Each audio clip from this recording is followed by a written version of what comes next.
Hello, नमस्कार। मैं Pradeep Kumar Kashyap. Welcome to the my YouTube channel Discovery of Life News. Ramakrishna Paramhans.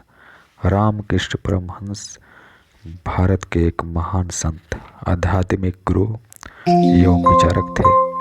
उन्हें बचपन से ही विश्वास था कि ईश्वर के दर्शन हो सकते हैं। ईश्वर प्राप्ति के लिए उन्होंने कठोर साधना की व भक्तिमय जीवन बिताया। स्वामी रामकृष्ण परमहंस मानवता के पुजारी थे। रामकृष्ण परमहंस जी का जन्म 18 फरवरी 1836 को बंगाल प्रांत के कामारपुर ग्राम में हुआ था। उनके पिता का नाम खुदीराम व उनकी माता जी का नाम चंद्रा देवी था। रामकृष्ण परमहंस के बचपन का नाम गदाधर था।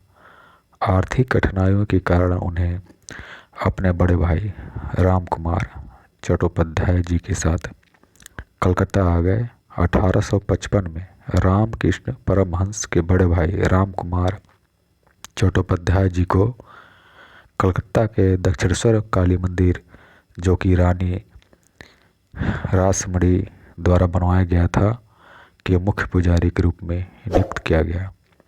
रामकृष्ण परमहंस और उनके भांजे हृदय भी राम कुमार जी की सहायता करते थे। रामकृष्ण परमहंस जी को देवी प्रतिमा को सजाने का कार्य करते थे। 1856 में राम कुमार चट्टोपाध्याय जी के निधन के बाद रामकृष्ण परमहंस जी को काली मंदिर में पुरोहित के रूप में नियुक्त किया गया। श्री रामकृष्ण परमहंस ज़्यादा ध्यान मग्न रहने लगे। वह काली माता की मूर्ति को अपने माता और ब्रह्मांड की माता के रूप में देखने लगे। कहा जाता है कि श्री रामकृष्ण परमहंस जी को काली माता के दर्शन हुए थे। काली माता के दर्शन ब्रह्मांड की माता के रूप में हुआ था। रामकृष्ण परमहंस इसका वर्णन करते हुए कहते हैं कि जब इसके दर्शन हुए तो घर द्वार मंदिर सब कुछ अदृश्य हो गया और जैसे कहीं कुछ भी नहीं था।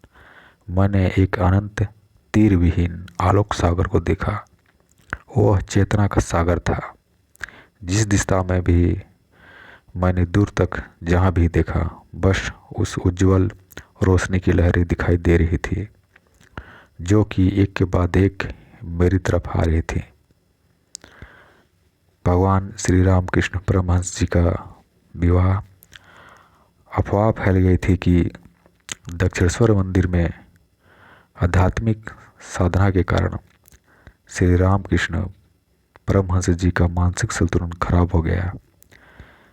श्री रामकृष्ण की माता और उनके बड़े भाई रामेश्वर रामकृष्ण का विवाह करने का निर्णय लिया और उनका यह मानना था कि विवाह के होने के बाद रामकृष्ण परमहंस का मानसिक संतुलन ठीक हो जाएगा। रामकृष्ण परमहंस जी ने खुद इन्हें यह कहा था कि उनके लिए कन्या जय राम बाटी ग्राम में रामचंद्र मुखर्जी के घर पा सकते हैं। 1859 में ठाकुर रामकृष्ण परमहंस जी का विवाह शारदा देवी जी से संपन्न हुआ। ठाकुर रामकृष्ण परमहंस मंदिर की पूजा अर्चना करने के बाद दक्षिणेश्वर में स्थित पंचवटी में एक जो बगिया थी उसमें ध्यान मग्न रहने लगे। ईश्वर दर्शन के लिए वे हमेशा व्याकुल रहने लगे। लोग उन्हें पागल समझने लगे। इसके बाद जोगनी भैरवी ब्राह्मणी का दक्षिणेश्वर मंदिर में आगमन हुआ। उन्होंने तंत्र मंत्र की दीक्षा शिक्षा प्रदान की। मधुर भाव में अवस्थित होकर श्री रामकृष्ण ने श्री कृष्ण का दर्शन किया। आदरणीय भाव में रामकृष्ण परमहंस भक्तों के लिए ठाकुर रामकृष्ण परमहंस हो गए थे। प्रेम से सभी लोग उन्हें ठाकुर कहकर संबोधन करने लगे। रामकृष्ण परमहंस जी के गुरु का नाम तोतापुरी महाराज था। उन्होंने रामकृष्ण परमहंस जी को अनेकों क्रिया योग वेद वेदांत का ज्ञान दिया। जैसे जैसे समय व्यतीत होता गया, उनके कठोर आध्यात्मिक अभ्यासों और सिद्धियों के समाचार तेजी से फैलने लगे। ठाकुर रामकृष्ण परमहंस जीवन के अंतिम दिनों में समाधि की स्थिति में रहने लगे। शिष्यों के द्वारा सेहत पर ध्यान रखने की बात कहने पर ठाकुर हंसकर टाल देते थे। उनके शिष्य उन्हें ठाकुर नाम से पुकारते थे। रामकृष्ण परमहंस के प्रिय शिष्य स्वामी विवेकानंद कुछ समय के लिए हिमालय जाकर साधना तपस्या करना चाहते थे, जिसकी आज्ञा लेने जब वे अपने गुरु रामकृष्ण परमहंस के पास गए तो ठाकुर रामकृष्ण परमहंस जी ने कहा कि वत्स, हमारे आसपास के लोग भूख पीड़ा से तड़प रहे हैं, चारों ओर अज्ञान का अंधेरा छाया हुआ है और तुम हिमालय की किसी गुफा में समाधि के ध्यान आनंद में मग्न रहो।